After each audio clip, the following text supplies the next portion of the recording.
There are many different rocks that have there are many different Stela is one of them. Okay, what about give me one in the Egyptian period. What about Ashabul Kahf? We'll come to that in a second, but what about the Egyptian period?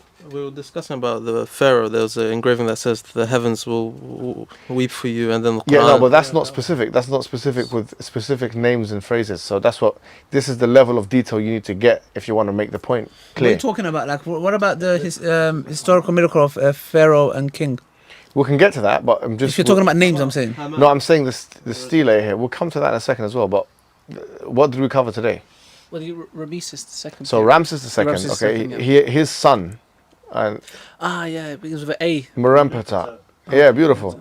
So his stele mentions the children of Israel and that they were expelled and all that kind of stuff in the 13th line. Do you see what I'm saying?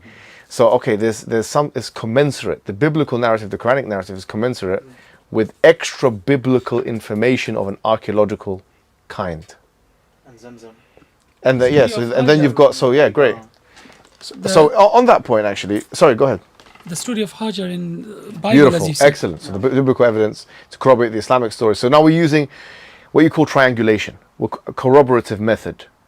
Because this is how to prove things. You don't prove things with them, because that will be circular. You prove things with other things. So we're using this method to show you this thing and this thing. And that. Do you get what I'm trying to say?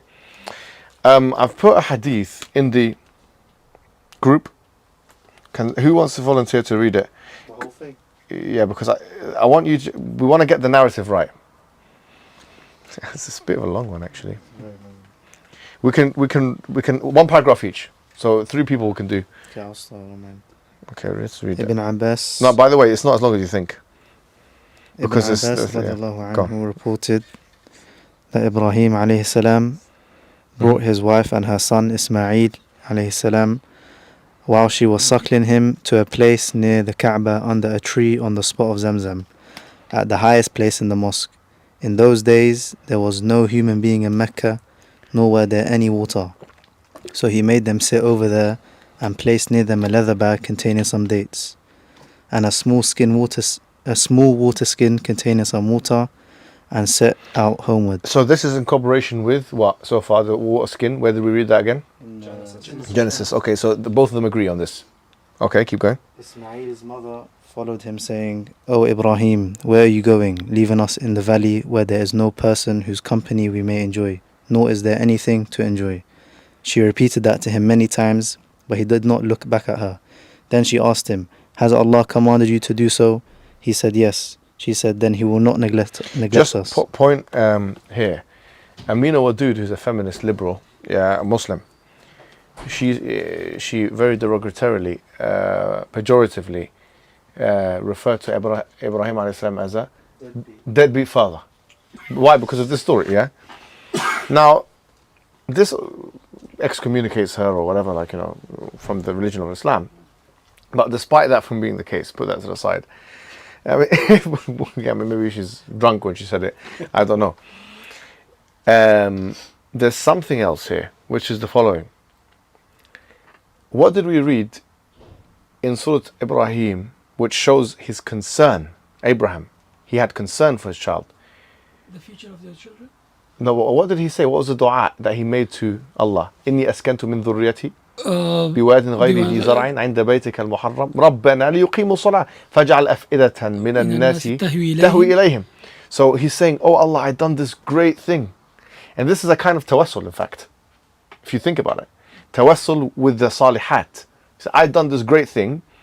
You know what I mean? I've done this great thing, which is I've put my kids and my wife in the desert.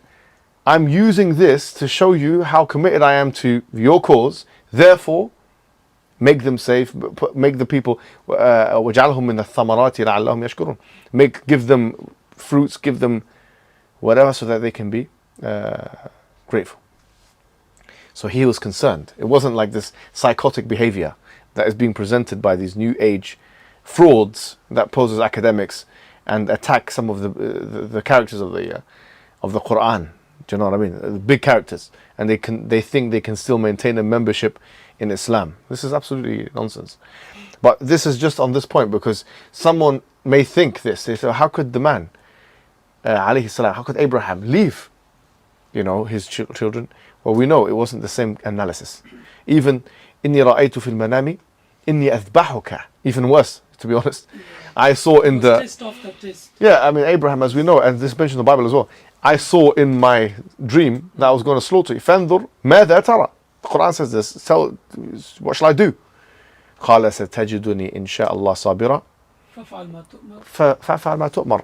So you'll find me patient. Do what you've been commanded to do.